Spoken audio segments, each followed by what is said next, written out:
a parlé des logements dans la vidéo précédente. Aujourd'hui, je voulais vous parler des transports. Comment se déplacer en Nouvelle-Zélande si vous venez ici en vacances? C'est pas si difficile que ça, vous avez plusieurs options. Première option, bien sûr, il y a les transports en commun, très abordables. Le seul petit bémol avec ça, c'est qu'il faut avoir l'application, il ne faut pas manquer votre bus, il faut s'organiser à l'avance pour prendre le bus correctement et ne pas finir au bout de la ville où vous ne voulez pas finir ou ne pas rater des bus, des choses comme ça.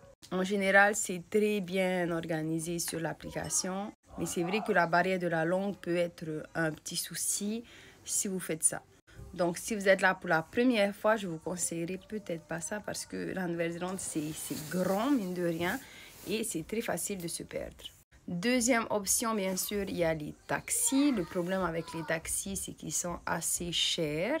Les taxis chargent aussi au kilométrage et certains chauffeurs de taxi vont prendre un chemin plus long, notamment si vous ne connaissez pas les routes, pour vous faire payer plus, malheureusement. J'ai aussi entendu que les chauffeurs de taxi, selon le taxi, le prix sera différent, ça ne sera pas régulier.